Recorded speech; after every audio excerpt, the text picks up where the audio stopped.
वीर्याणि अनंत वीर्यस्य हरिस्तत्र कृतानि च।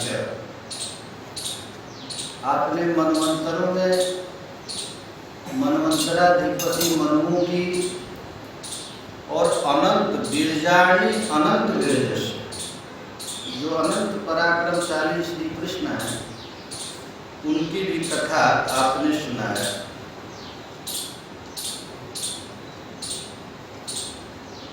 और द्रविड़ देश के राजा सत्यव्रत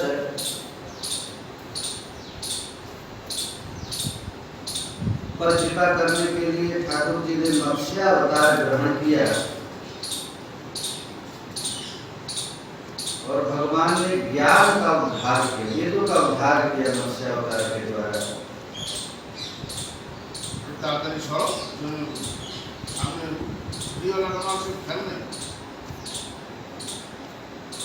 और वैवस्वत मनवंतर के गाय गोना हुई।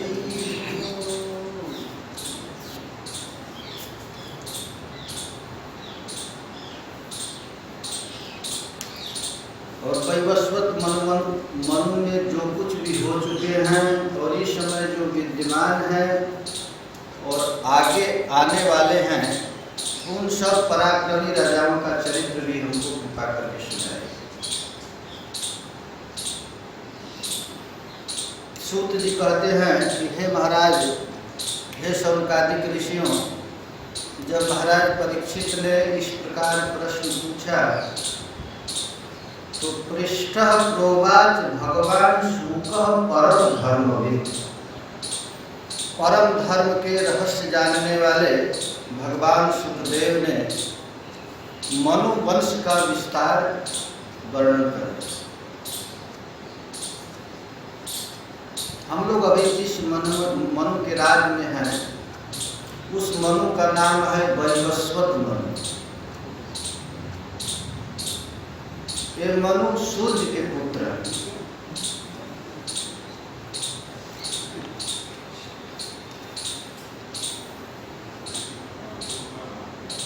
इनकी कथा कह रहे हैं कि नारायण के लड़का ब्रह्मा, ब्रह्मा का लड़का मरीचि, मरीचि का लड़का कश्यप, कश्यप का लड़का भगवान सूर्य, और सूर्य के लड़के हैं मनु महाराज, वैवस्वत मनु। सूर्य वंश क्षत्रियों में संतान बहुत कम होती थी, प्राय नहीं होता।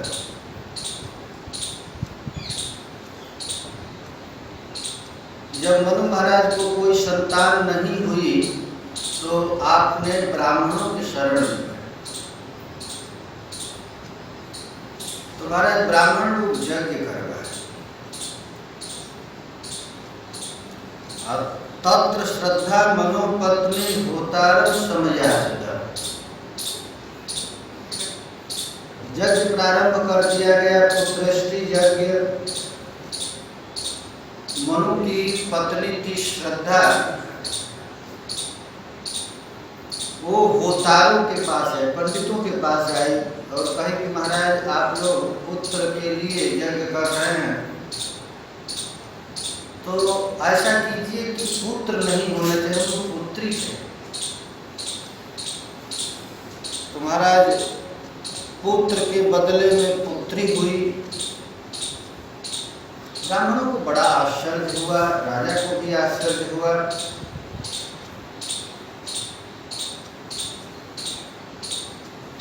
कि संकल्प शक्ति कैसे नष्ट हो गई। जिस संकल्प से किया गया था वो संकल्प पूरा नहीं हुआ।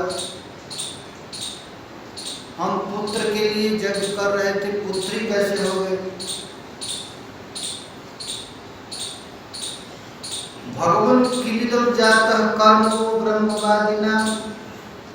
ब्राह्मण का संकल्प नष्ट हो गया, ऐसे कैसे हुआ। विपर्य बहु कष्टम अयवस्यात् ब्रह्म विक्रिया। तो महाराज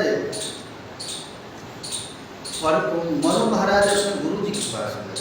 गुरु जी से पूछे कि गुरु जी आखिर हुआ क्या, लड़का की जगह पर लड़की कैसे हो गई। तो गुरु जी को भी आश्चर्य हुआ, वैदिक मंत्र उल्टा काम कर दे, ऐसा तो हो नहीं सकता है। तो महाराज गुरु जी गए पंडितों के पास, पंडित से पूछे क्या बात है। तो पंडित लोग कहते महाराज मंत्र में कोई गड़बड़ी नहीं, राजा की पत्नी आकर ऐसा काम। ब्राह्मण लोग भाई लोभी होते ही थोड़ा दक्षिणा बढ़ा दी, कहीं महाराज मंत्र रट दी। ब्राह्मण लोग कहे ठीक है सर, ब्राह्मण को तो दक्षिणा से मतलब। तो राजा जाकर के गुरु जी से कहे कि नहीं गुरु जी, हमको एक पुत्री नहीं चाहिए, हमको पुत्र होना चाहिए, और किसी भी तरह आप सर्व सामर्थ्यवान है आपकी। तो गुरु जी भी भगवान विष्णु की कृपा से उस ईला नाम के लड़की को ही मंत्र द्वारा सुदुम्न नाम के लड़का बनाया।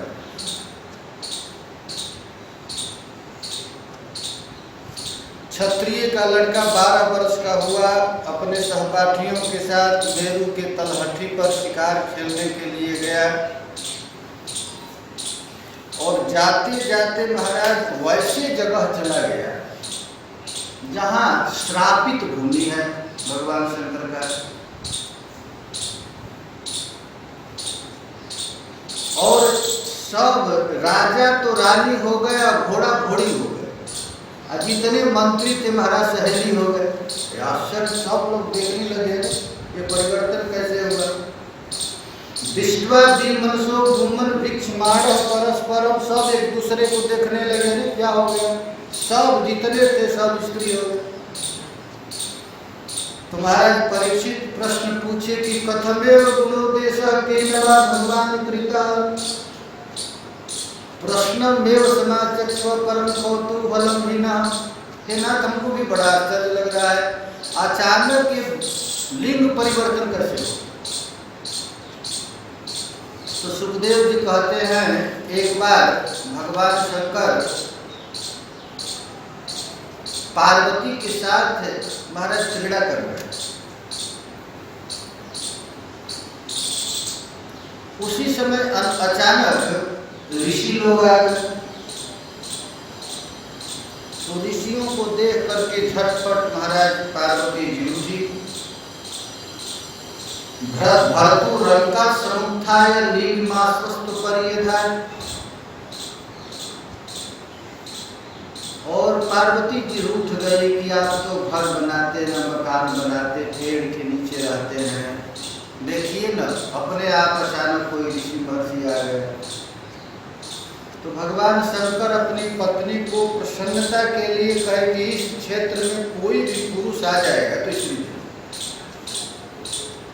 आपने ऐसा कहा। महाराज अब शर्म के मारे वह राजा गांव में आया ही नहीं, जंगल में घूमता है।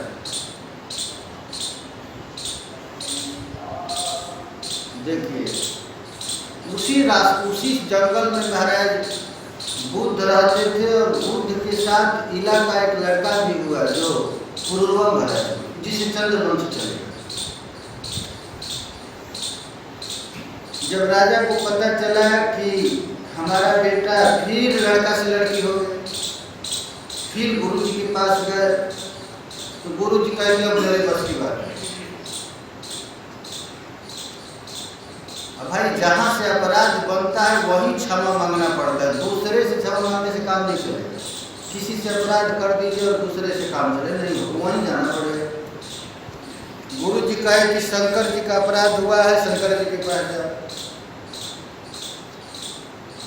तो शंकर जी के पास गए। शंकर जी महाराज आशुतोष हैं, बड़ी जल्दी खुश हो जाते हैं। शंकर जी वशिष्ठ जी से कहे कि तुम्हारा जो है यह जजमान है, तो मानसम पुमान पुमांस भवति मानस स्त्री तब गोत्र। 1 महीना स्त्री रहेगा, 1 महीना पुरुष रहेगा। ये देवता लोग महाराज अटका करके रखते हैं। तो देवता लोग ऐसे होते हैं ना कि कोसी को फंसा कर रखे, कहाँ जाएगा। भगवान ही ये कैसे है, दिन सेवा जो द्रवह दीन पर राम सरिष को। भगवान ही थोड़ा सा भी अधिक करके देते, थोड़ा सा भी कोई भजन करता है तो अपने आप को भी दे देते हैं, लेकिन देवता देवी लोग हिसाब से देते हैं और फंसा कर रखते हैं। अब कह दिए कि एक महीना स्त्री रहेगा, एक महीना पुरुष रहेगा, तो महाराज इन्हीं को राजा बनाया गया, लेकिन प्रजा प्रसन्न नहीं रहती। हमारा राजा एक महीना तो राज्यसभा में बैठता है और एक महीना घर में घुस कर रहता है, ये पब्लिक को अच्छा लगे नहीं। तो फिर वे अपने लड़कों को राजा बनाकर वे बाबा जी बन के चले गए। इन्हीं मनु महाराज के पुत्रों में पृषद हुए, इनके 5 पुत्र हुए। तो जो सबसे छोटा पुत्र था, कवि कवियन विषय सुनिष्प्रिय विसृज्यराजन सौबंधु भीरवनम, उसको गाय रक्षा के लिए दे दिया गया, गैया कि तुम रक्षा करो। महाराज राजाओं को सब काम आना चाहिए, सब काम सीखना चाहिए, गाय चलाने से लेकर हवाई जहाज चलाने तक सीखना चाहिए काम। तो पहले के राजा के लड़के थे, उसको गुरुकुल में भेजे, तो गुरुकुल में सब प्रकार की शिक्षा दी जाए। तो उच्चारण करने के लिए उनको आदेश दिया गया। तो गैया का सेवा कर रहे थे, उसी समय रात्रि के समय एक सिंह आया और गाय पर झपटा रात में, और वीरासन में बैठ करके गाय की रक्षा कर रहे थे जंगल में। जब देखे कि सिंह ने आक्रमण गैया पर कर दिया है, तो तलवार निकाले रात्रि में महाराज, बाघ को जो काटना था वो बाघ न कट के गैया का गर्दन था, और बाघ का केवल कान कर रहा था। यह देख कर तम ससाप कुलाचार्य कृता घसम कामत न छत्र बंधु सूत्रत्वम कर्मणा भवितान्या।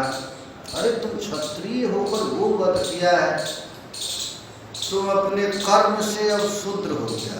न छत्र बंधु शूद्रत्व एवं सप्तस्त गुरुड़ा प्रत्यगृहात्मकांजलि। महाराज हाथ जोड़ करके गुरु जी के श्राप का अभिनंदन किए और शूद्र बने। महाराज शूद्र बने तो उनको बड़ा भारी फायदा हो गया। देखो भाई, भगवान की कृपा कब किस पर हो जाए किसी को पता नहीं चलता। वो जब शूद्र हुए तो वासुदेवे भगवती सर्वात्मनि परे मले, सर्वात्मा भगवान विष्णु को सर्वत्र देखने लगे। अब विमुक्त संग शांतात्मा संयताक्षो अपरिगरा। महाराज निष्किंचन महापुरुष बनकर के भगवान की भक्ति किए और कुछ ही समय में भगवान को प्राप्त किया। देखो इस श्राप कितना बड़ा काम कर दिया। इन्हीं के वंश में महाराज नाभाग हुए।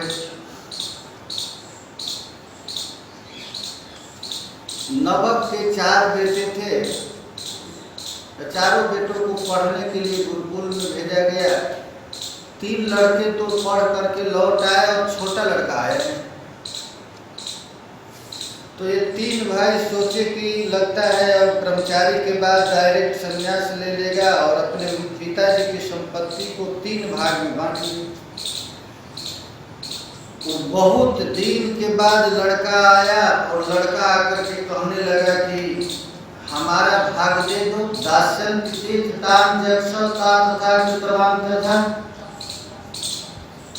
भाई हमारा भी तो हिस्सा होना चाहिए, हमारा भी भाग दे दो। तो 3 भाइयों ने कहा कि पिताजी का धन का बंटवारा हो गया है और बूढ़ा पिताजी रह गया, तुम्हारे भाग में पिता है।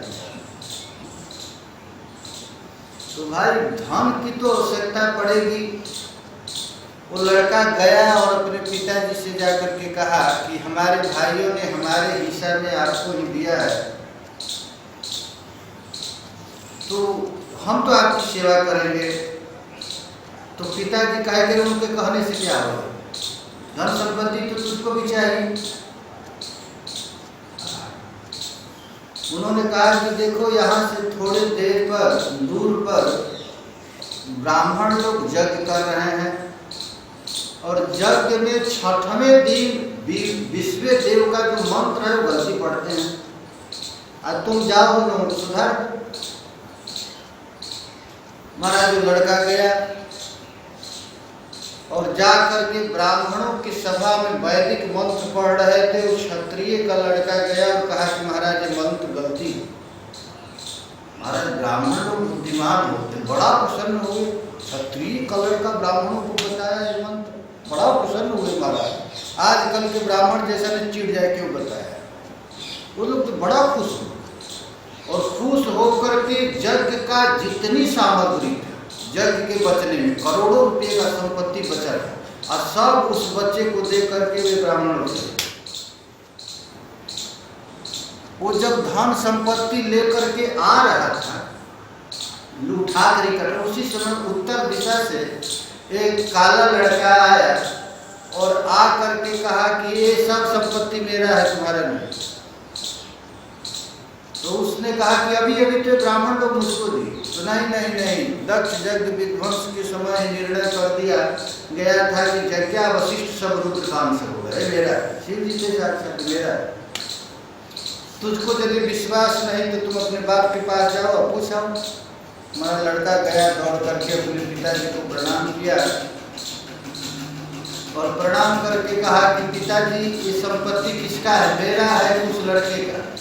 तो पिताजी बड़े भारी धार्मिक थे, वो कहे कि नहीं बेटा वो सारा संपत्ति रुद्र का, शंकर जी का। वो लड़का भी उसके पिताजी के धर्मपरायण वाणी और लड़का भी झूठ नहीं आया, वो कहा कि नहीं महाराज सारा संपत्ति आपकी है, मेरी नहीं।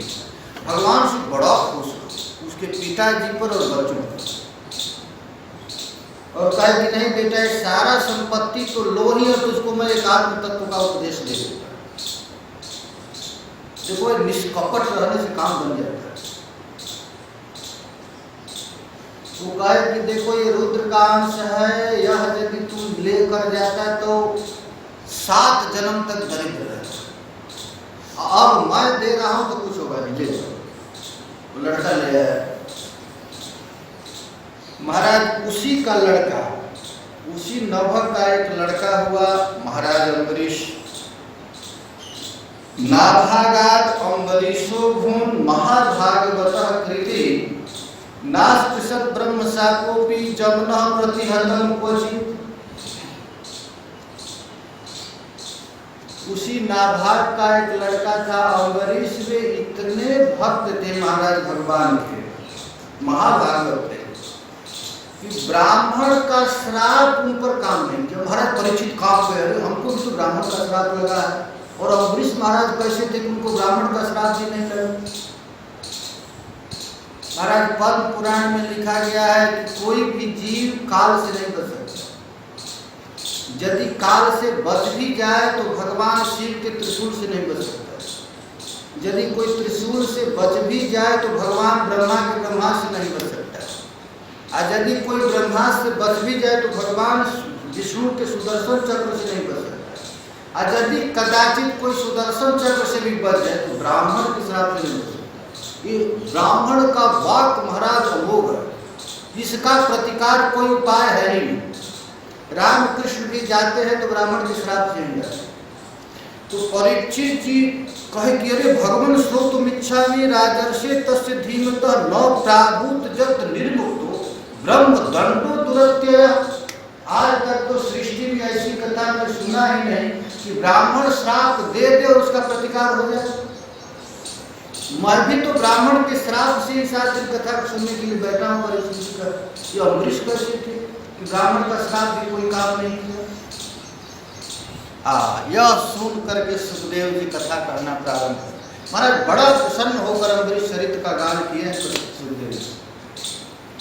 कहते हैं देखिए अम्बरीशो महाभाग सत्वदीपवती महिम अव्ययां च श्रियां लब्ध्वा विभवं चातु तुलम भुवि। देखिए पूरे भागवत में केवल 3 बार महाभाग का प्रयोग है। ये सुखदेव जी की जो वाणी है बिल्कुल 90 तोले है महाराज। ये सबके लिए महाभाग नहीं कहते, केवल ब्रजगोपियों के लिए महाभाग कहे और आज अम्बरीश के लिए महाभाग कहते। अम्बरीशो महाभाग सप्तद्वीपवती में, ये सप्तद्वीपवती पृथ्वी के एकमात्र सम्राट थे महाराज अम्बरीश। अव्ययम च श्रियम लब्ध, अव्यय संपत्ति प्राप्त था। अविभवम चातुलम भुवि, ऐसा संपत्ति प्रायः किसी को प्राप्त नहीं हो सकता। इतना मिलने के बाद भी मैंने दुर्लभम पुंसाम सर्वम तत्स्वप्न संस्कृतम, ऐसी संपत्ति किसी को प्राप्त नहीं हो सकती है।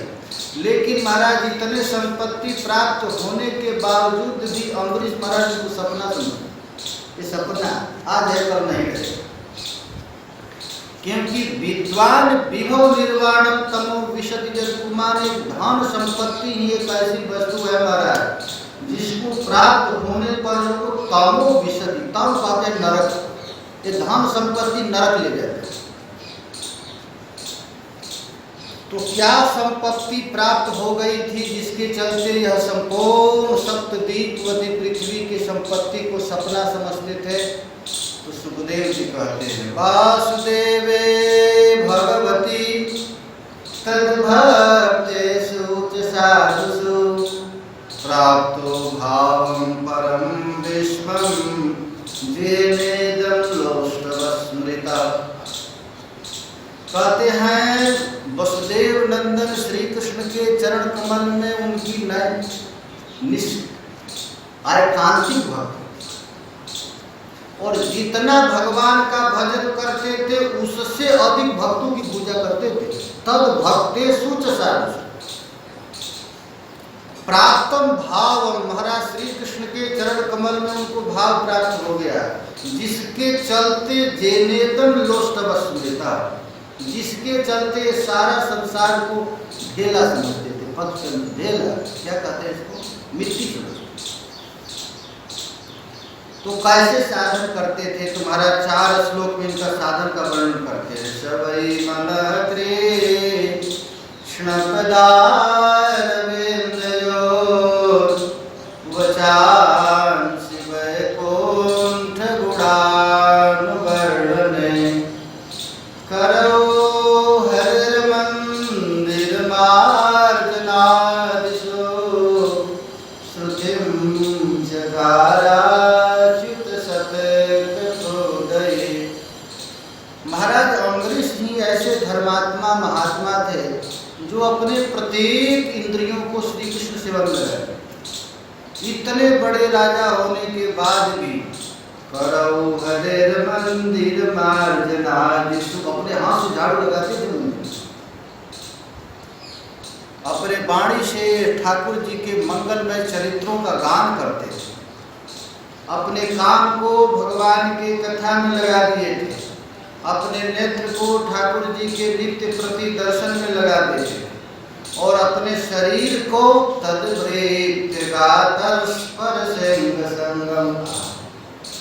अपने शरीर को महात्माओं के आलिंगन में लगाते थे। मिलते थे महात्माओं से। कर्मा फलम त्वादिशगात्र संगा, और अपने नाक से क्या सेवा करते थे? तो कहते घ्राणम च तत्पादसरोज सौरभे श्रीमत्तुलस्यारसनाथ दर्पिते। अपने नाक को श्री कृष्ण के चरण में रखी हुई तुलसी का गंध लेने में लगाते थे, और जीभ से रसना तदर्पिते भगवत प्रसाद लेते थे, और पैर से क्या सेवा करते थे? पादौ हरे क्षेत्र पदानुसर्पणे शिरो ऋषिकेश पदाभिवंदने। हमारा सिर को श्री कृष्ण के चरण कमल के प्रणाम में और पैर को परिक्रमा में लगाते। अच्छा, इतना भजन किस लिए करते थे? क्या लक्ष्य था? तो कहते हैं कामं च दास्येन तु काम कामया यदोत्तम श्लोक जनाश्रयारति। महाराज भजन करते थे तो भजन के फल क्या मांगते थे? और भजन में वृद्धि। भजन किया जाता है भजन के लिए, न कि भजन से कुछ मांगा जाए। हम कथा क्यों श्रवण करते हैं कि और सुनने की रुचि हो। हम नाम क्यों रटे कि नाम में और रुचि हो। हम सेवा क्यों करें कि सेवा में और रुचि हो। सेवा के बदले में कुछ नहीं चाहिए। कामं च दास्य न तु काम काम, ये भजन की प्रवृत्ति हमारी। हम नाम भजन क्यों करते हैं? भजन का मतलब ये है कि और भजन करें। हमको ठाकुर से कुछ लेना देना नहीं। हम उनका नाम रटें, उनकी सेवा करें, उनकी लीला कथा का श्रवण करें, लीला कथा का गान करें, इसके बदले में और यही मांग और कुछ नहीं। कामं च दास्य न तु काम काम, और वही दूसरी काम। महाराज अपने प्रत्येक इंद्रियों को ठाकुर जी में सेवा लगा, स्वयं काम अपने से कर। भक्तमाल में तो महाराज लिखा गया है, नारद जी और बीड़ा का झंकार करते हुए सब संसार में अम्बरीश जी के दिव्य चरित्रों का गान। एक राजा की लड़की सुन ली, अपने पिताजी से कहे कि पिताजी हमारा शादी अम्बरीश महाराज के साथ कर दें। तो उसके पिताजी कहे कि बेटी इतनी सामर्थ्य नहीं, वो सप्तद्वीपवती पृथ्वी के मालिक हैं, मैं कैसे जाऊं उनके पास लड़की देने के लिए। तो लड़की कहे कि नहीं, हमको उन्हीं के साथ शादी करना है। तो पिताजी कहे कि तुम भी अपना चिट्ठी उठी लिखो, कुछ समस्या कहो, हम हमारे बस के पास। तो महाराज अम्बरीश महाराज के पास यह संदेश जब गया तो अम्बरीश महाराज को पहले से ही 360 शादियां हो चुकी थी, और दूसरे बार फिर कहे कि शादी करना। तो कहे कि महाराज हमसे क्या उस लड़की को मिलेगा, कुछ तो मिलने वाला है नहीं, इसलिए शादी करना चाहिए। तो कहे कि महाराज हम यही जानना चाहती हूँ, हम आपसे शादी करना किसी वस्तु के लिए, आपकी सेवा के लिए करना। महाराज पहले के राजा महाराजा लोग अपना तलवार भेज देते थे, उसी को फेरा लगाकर के आ जाते थे, तो लड़की आ गई घर। महाराज अयोध्या के राजा थे अम्बरीश महाराज, सूर्यवंशी क्षत्रिय। वो सुबह उठ करके स्नान करने के लिए सरजू चले जाते। लड़की देखी महाराज, छोटी रानी जब देखी कि ये चले जाते हैं स्नान करने के लिए, तो मंदिर में वो 3 बजे प्रवेश करते और अपने हाथ से झाड़ू पोछा आरती प्लेट धो धा करके सब क्लियर करके चले जाते। राजा